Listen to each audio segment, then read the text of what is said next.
इसके कहीं ना कहीं हम जिम्मेदार हैं, हमें स्वयं को जिम्मेदार मानना होगा। मैं आप लोगों से बताना चाहता हूं, इस देश के अंदर दो विचारधारा है, दो ही संगठन है और दो ही समाज है, एक बहुजन समाज, एक अल्पजन समाज, एक जालिम है और एक मजलूम है। लेकिन हम लोग जो मजलूम लोग हैं, हम जालिमों के साथ लगे हुए हैं। इस देश के अंदर दो संगठन है, आरएसएस और श्री राम से एंड भारत मुक्ति मोर्चा। हम लोग आरएसएस को नाम रोज लेते हैं, रोज इसे कोसते हैं, लेकिन आरएसएस को पहचानते नहीं। आरएसएस हमारी नसों के अंदर घुस चुका है, जैसे कैंसर है, उसके अलग अलग रूप है, उसका अलग अलग तरीका है। मैं आप लोगों से बताना चाहता हूं, जब तक आप लोग अपने महापुरुषों के इतिहास को नहीं पढ़ोगे, माननीय दीनू राणा साहब को नहीं पढ़ोगे, माननीय काशीराम साहब को नहीं पढ़ोगे, तब आप लोगों को मुक्ति का रास्ता मिलने वाला नहीं है। मैं आप लोगों से बताना चाहता हूं, इस देश के अंदर अगर कोई इस देश को बचा सकता है तो इस देश को माननीय मोहम्मद मेहराम साहब बचा सकता है, नहीं तो किसी के औकात नहीं है। क्योंकि इस देश के जो राजनीतिक लोग हैं, वो लोग कोई तो ऐसे दीगर संपत्ति में फंसा हुआ है और कोई अपनी पारिवारिक मामले में फंसा हुआ है। क्योंकि माननीय काशीराम साहब और ये बाबा साहब भीमराव अम्बेडकर का, बाबा साहब भीमराव अम्बेडकर ने कहा, जो लोग अपना इतिहास नहीं जानते, अपने भविष्य का निर्माण नहीं कर सकते, और जो भविष्य का निर्माण नहीं कर सकते उनका शोषण होता है, और जिनका शोषण होता है आज उनका सत्यानाश होता है। हम लोगों ने कभी महापुरुषों को पढ़ने का काम नहीं किया। हम लोगों ने केवल जैसा एक चाइनीज नाम बताया जाता है ना, चाइनीज, हमने चीनी फैक्ट्री लगाई, ना हमने खेत तैयार किया, ना हमने उसमें पानी दिया, ना खाद डाल ली, सीधी चीनी फैक्ट्री लगा दी और प्रयास कर रहे कि चीनी उत्पन्न होगी। कहां से चीनी उत्पन्न हो जाएगी? केवल इस देश के अंदर बात से। और भारत मुक्ति मोर्चा खेत तैयार करता है और खेत करके तैयार गन्ना पैदा करता है और गन्ना पैदा करके चीनी फैक्ट्री लगाता है। उसका रिजल्ट रहा, उत्तर प्रदेश में बहन जी की 4-4 बार सरकार रही। लेकिन मैं राजनीति से हटकर कहता हूं कि राजनीति से 4-4 बार सरकार रही, लेकिन व्यवस्था में कोई फर्क नहीं पड़ा। सत्ता परिवर्तन होना, व्यवस्था परिवर्तन नहीं है। सम्मानित साथियों, सत्ता परिवर्तन होना, व्यवस्था परिवर्तन नहीं है। हम लोगों ने इस देश के अंदर व्यवस्था परिवर्तन करनी है। हम लोगों ने जालिमों से लाइन खींच कर लड़ाई लड़नी है, मजलूम लोगों को इकट्ठा होकर लड़ाई लड़नी है। ये जो मंच है ना, भले ही संख्या यहाँ 200 की हो या 100 की हो या 1000 की हो, 500 की है, वो अलग चीज है। लेकिन भारत के अंदर आज, उत्तर प्रदेश के अंदर आज 75 जिलों के अंदर कार्यक्रम हो रहा है, और 75 जिलों के अंदर आप लोगों ने ये महसूस किया होगा कि मेरे जो देवबंद के साथी हैं वो शायद इस टीम में, इस कार्यक्रम में सबसे पहले मेरे भाई आए हैं। इस कार्यक्रम के अंदर मुस्लिम भाई भी बोल रहे हैं, इस देश के अंदर पिछड़ा वर्ग भी बोल रहा है, कश्यप भी बोल रहा है, सरदार जी भी बैठे हैं। तो ये बहुजन समाज का कार्यक्रम है, ये किसी जाति का कार्यक्रम नहीं है, ये मूल निवासी समाज का कार्यक्रम है। तो साथ ही मैं आप लोगों से बताना चाहता हूं, जो भारत मुक्ति मोर्चा है, भारत को आजाद कराने का आंदोलन इस देश के अंदर चला रहा है, व्यवस्था परिवर्तन का आंदोलन चला रहा है, जो चुनाव नहीं लड़ता है लेकिन चुनाव लड़ाने वाले को ठीक करने का काम करता है। चुनाव लड़ाने वाले को ठीक करने का काम करता है, चुनाव लड़ने वाले को। भारत मुक्ति मोर्चा आप लोगों के लिए आजादी का आंदोलन चला रहा है। कैसा आंदोलन चला रहा है मैं आप लोगों से बताना चाहता हूँ। आज ये एक जो है ना, ये अंगड़ाई है, बाकी और अभी लड़ाई है। आज जो ये भारत के उत्तर प्रदेश राज्य में 75 जिलों में जो आज कार्यक्रम हो रहा है, उसका एक अंग आज सहारनपुर में हो रहा है। ये 75 जिलों में कार्यक्रम हो रहा है। ऐसे ही हमें एक दिन आज इस देश के अंदर जैसा ही ये कार्यक्रम हो रहा है, पूरे भारत के अंदर एक ही टाइम होगा, एक ही घड़ी होगी, और इस देश के लिए आज आंदोलन नहीं, जन आंदोलन का निर्माण करना होगा।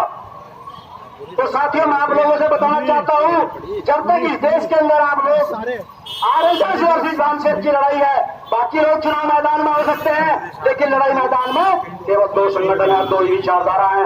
आप लोगों ने अभी चाहे कारण कुछ भी हो, लेकिन आज फिर भी चुनाव के टाइम में आप लोग जो आरएसएस के भी हैं उनके अंदर जाके जाते हो। तो साथियों, वक्ताओं की बहुत लंबी कड़ी है। मैं आप लोगों से बताना चाहता हूं कि अगर आप लोग संचालन मुझे समय देता है तो मैं उसके बारे में बताता हूं कि हम लोग कैसे इस देश को आजाद करा सकते हैं। और किसी के पास इस देश के अंदर आजाद कराने का कोई फार्मूला नहीं है, केवल बामन मेश्राम साहब के पास इस देश को आजाद कराने का फार्मूला है। संचालक महोदय जी बता दीजिएगा। चलो, तो सम्मानित साथियों, हम इस देश को कैसे आजाद कराना चाहते हैं मैं आप लोगों को बताना चाहता हूँ। गांधी एंड कंपनी ने अपने लोगों को 1 करोड़ इकट्ठा करके अपने लोगों को आजाद कराया। और गांधी के जो चेले हैं वो 10 गुणे बदमाश है। माननीय बामन मेश्राम साहब ने प्लान बनाया कि हमने 10 करोड़ लोग इकट्ठे करने होंगे, लेकिन नहीं, 10 करोड़ आदमी उसके बराबर होंगे, यानी कि 10 गुणे बदमाश है ना। तो हमने 15 करोड़ लोगों को इकट्ठा करना होगा, गांव गांव जाकर इकट्ठा करना होगा, गली गली जाकर इकट्ठा करना होगा।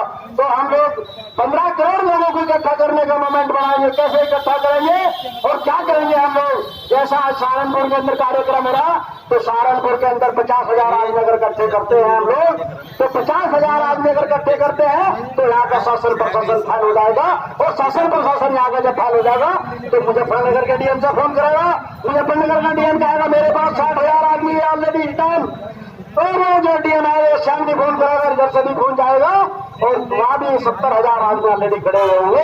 और क्या होगा? शासन प्रशासन फाइल होगा। और जब शासन प्रशासन फाइल होगा तो हम लोग का यूनियन है, कोई किसी देश पर रह सकता है, व्यापार कर सकता है, फैक्ट्री लगा सकता है, बिजनेस कर सकता है, लेकिन अगर वहां की आवाम और जनता चाहती है तो किसी देश पर किसी विदेशी लोग राज नहीं कर सकते। इस देश पर 3% विदेशी लोग, मुल्क के लोग शासन कर रहे हैं। तो साथियों, जब ये शासन प्रशासन फाइल होगा तो संयुक्त राष्ट्र संघ में ये खबर जागी और खबर क्या जागी कि आज भारत में आंदोलन हो रहा। मैं भारत मुक्ति मोर्चा का जिलाध्यक्ष हूँ। भारत मुक्ति मोर्चा के संघ से ही आप लोगों के सामने एक क्वेश्चन पैदा होता होगा कि भारत तो 15 अगस्त 1947 को आजाद हो गया, अब देखिए आप किसे कह रहे हैं आजाद कराने को? ये अगर आजादी होती है हमारी तो आज मनीषा बहन के साथ बलात्कार और हत्या है ना, आज बलात्कार और हत्या ना होती। हम लोग तरह तरह की समस्याओं से झूझ रहे हैं। मैं तो पूर्व वक्ताओं ने भी बताया, इधर छात्र हो गए भूखे, उधर हम लोग हत्यारों को रो रहे हैं। और दूसरी तरफ एक बात और मैं आप लोगों को बताना चाहता हूँ, तरह तरह की समस्याएं समाज के सामने, तो उसका केवल एक ही रास्ता है, जन आंदोलन। और जन आंदोलन करना होगा और व्यवस्था परिवर्तन करनी होगी। गांधी एंड कंपनी ने अपने लोगों को 1 करोड़ इकट्ठा करने का काम किया था। 2 सितंबर 1946 को जवाहरलाल नेहरू देश का प्रधानमंत्री बन गया और 1950 में चुनाव हुआ, यानी कि 6 साल पहले चुनाव, 6 साल पहले वो जो है ना भारत का प्रधानमंत्री बन गया। तो हम लोग इस देश में जन आंदोलन करेंगे और सत्ता हमने मिले, व्यवस्था परिवर्तन होगी और सत्ता बोनट में मिलेगी। मैं आप लोगों को बताना चाह रहा हूँ, ये कार्यक्रम केवल उत्तर प्रदेश के जिला सहारनपुर में नहीं है, ये पूरे भारत में है, 38 कंट्रियों में है। ये बताया जा रहा है कि इस देश पर जो है ना विदेशी मुल्क के लोग शासन कर रहे हैं। बामन मेश्राम साहब का कार्यक्रम 38 कंट्रियों में चल रहा साथियों। तो साथियों, मैं आप लोगों से बताना चाहता हूं, आप लोगों ने अगर इस देश को बचाना है, अपने बच्चे को बचाना है, तो बाम से भारत मुक्ति मोर्चा के संगठन के साथ आप लोग अपना समर्थन जाहिर करें और इन जालिमों को वही हटाने का काम करेंगे। मैं आप लोगों से बताना चाहता हूं और भी बताना चाहता हूं, जो हमारे लोग राज्य में किसी धर्म पर नहीं जाना चाहता, जब तक हम अपने घर में बहन फूलन देवी, वीरांगना फूलन देवी की फोटो हमारे घर में नहीं होगी और वीरांगना फूलन देवी को नहीं पढ़ाएंगे, तब तक हमारे साथ जुड़ा मोर्चा होता रहेगा। और तब तक हम भारत मुक्ति मोर्चा के साथ नहीं जुड़ेंगे, तब तक हमारे साथ जुड़ा मोर्चा रहेगा। इसी के साथ मैं अपनी वाली को राम देता हूँ। जय भीम, जय मुनिया, जय भारत।